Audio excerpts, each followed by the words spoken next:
Hello and welcome to this tutorial. Today we're going to be doing special effects makeup using scar wax. So we're looking at 3 different types of wounds. We've got scratches, open wounds and bites.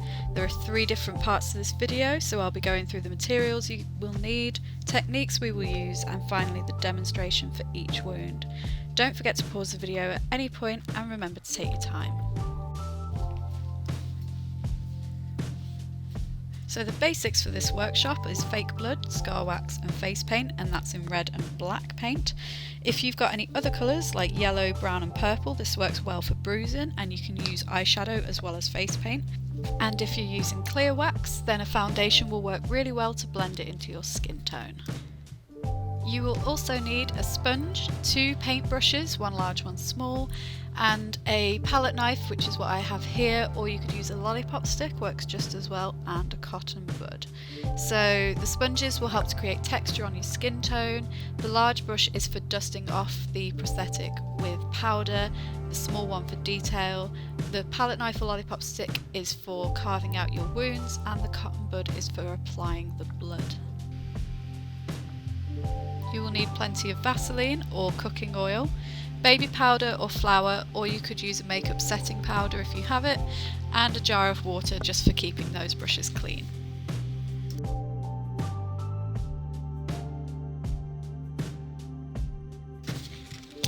So the wax can get really sticky, and to stop it from sticking to our fingers and tools, we use the Vaseline. Put plenty onto your fingers and plenty onto those tools.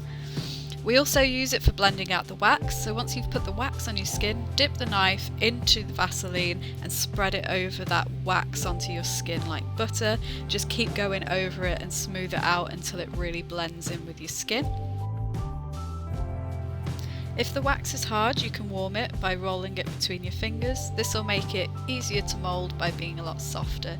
Don't forget to use plenty of Vaseline, and you can do a silly dance as well if you feel like it. Using the tip of the tool, you can scrape into the wax and this will create your wound shape. Make it as jagged as you want. And to create a deeper wound, you're going to peel up the edges of the wax from the inside.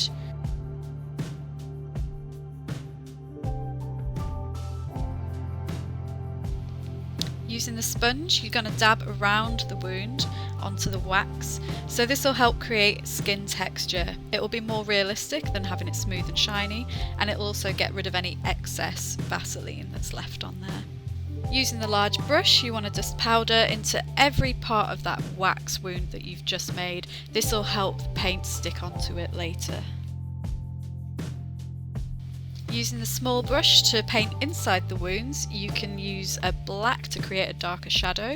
The sponge is great for creating a skin tone effect. It also works for bruising, and use plenty of blood, loading it into those wounds with the cotton bud. We also use powder afterwards just to set all that paint so that it will last longer.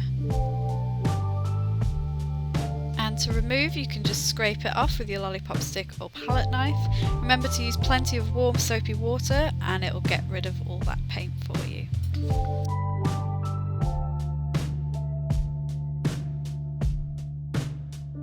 So this is what your wound will look like. You can make as many or as few marks as you like on this one. Let's get started. So we don't need to use a lot of wax. I'm using about the same size as the 2p coin here. Once you've put it onto your skin, get plenty of Vaseline and spread it over the wax onto your skin. You want to keep doing this, keep working it over and over again, and eventually it will become flat with your skin.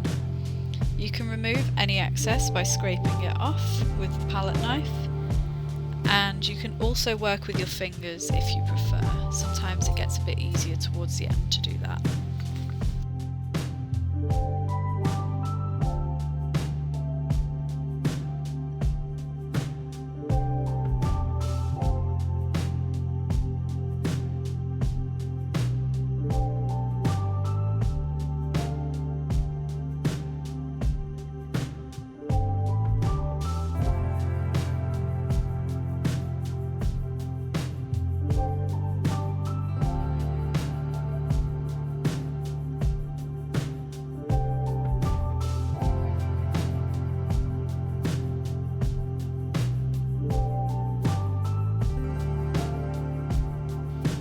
Now we're going to use the sponge and just dab it over the wax.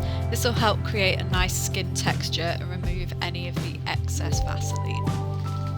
And now we're going to start creating our scratch marks. So using the tip of your tool, run it from the top of the wax to the bottom, and you can do this a few times, as many as you want for as many scratches.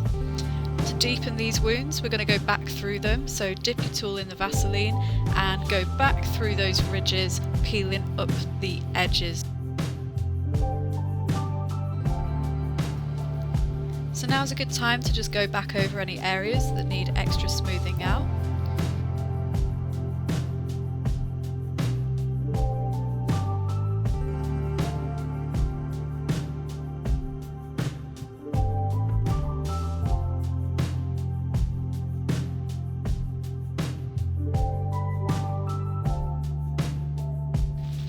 So now we're just going to dab over the wax with the sponge to help create a bit of texture on your skin. And then to set the wax, we brush in the powder, put plenty on and get it into every crease. This will just help the paint sit nicely onto it.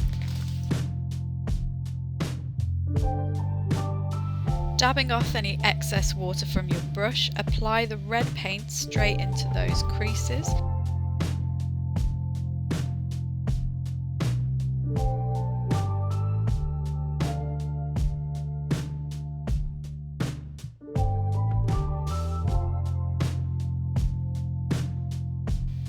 And I'm dabbing on some brown paint here with the sponge just to create a speckled skin effect.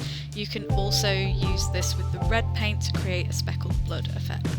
And now the fun part, to make it really gory, we're going to use lots of fake blood, so make sure you get it in all of those gaps there so that it starts to ooze out.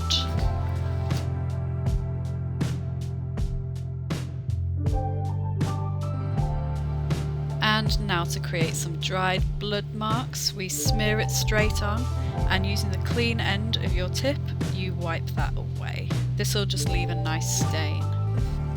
And now just to rough it up a little bit more, we're going to use the sponge and scrape all that blood and dab it around. Using the powder again, we're going to set all this paint. Try and avoid the red blood in the middle because it will clog up your brush. And there we have your finished wound.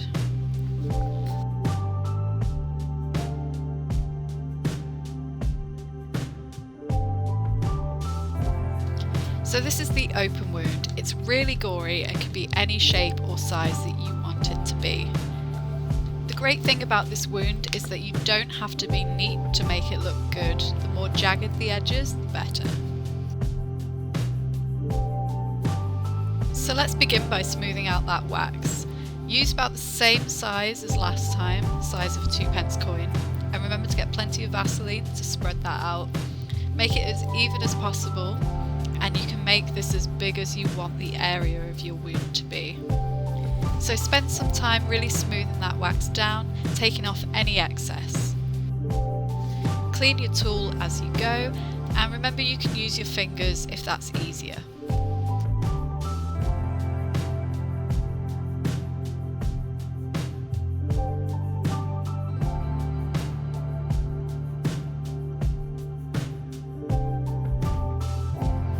So after dipping your tool in the Vaseline, work it into the wax, scraping away the area that you want your wound to fill.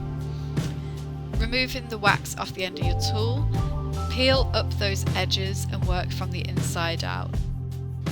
The more you peel up those edges, the deeper your wound will look. Remember, this shape doesn't have to be neat, and the more jagged your edges are, the more realistic it will be. Don't worry if you make any mistakes and you're not happy with what you've done. You can smooth the wax straight back over and then carve back into it.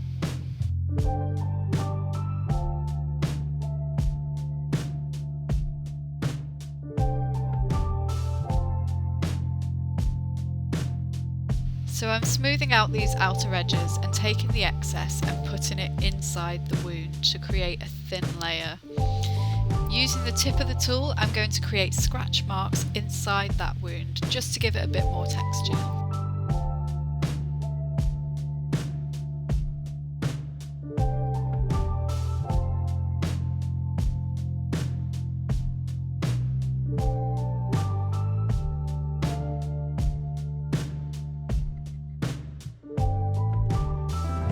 Once you're happy with how it looks, it's time to dab in some skin texture using the sponge and remove any of the excess Vaseline.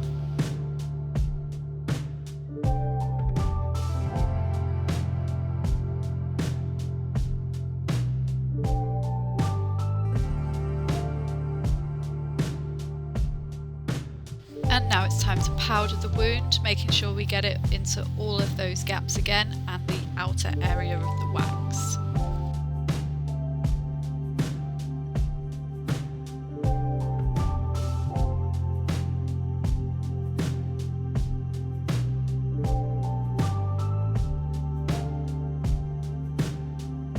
And let's get painting. So we're going to use the darker colour. I'm going to start with a brown. If you've got a black, that's also okay.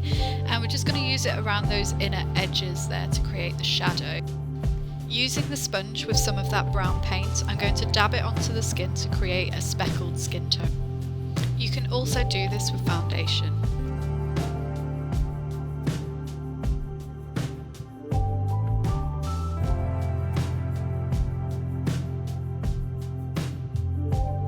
And I'm going to start filling in the wound now with that red paint, making sure I cover all the surfaces and all of those gaps. And now I'm just applying some of that red paint with the brush and the sponge to create a blood speckled effect over the skin.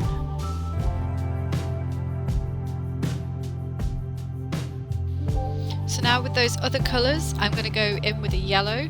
This will make the wound look like it has pus coming out of it. You could also do some bruising here if you wanted to, or add in any veins onto the surrounding areas. So now it's time to apply all the blood, so we want to get loads and loads and loads of it in there, make sure that it really gets in and seeps out.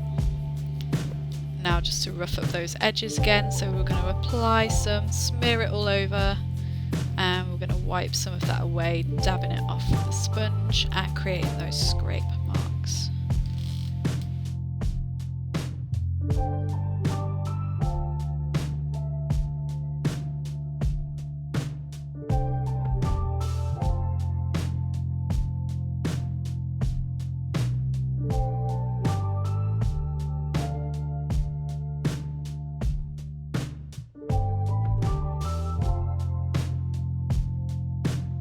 And I'm just doing some final touch-ups here, so I'm adding in some yellow to make it look like the skin's been bruised a little bit.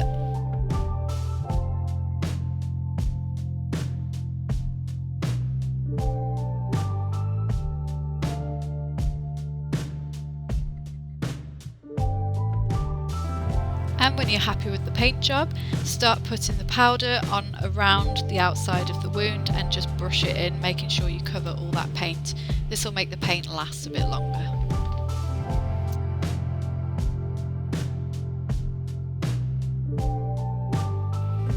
And here we have it, one really gory wound. It's really flexible and it will move with your skin.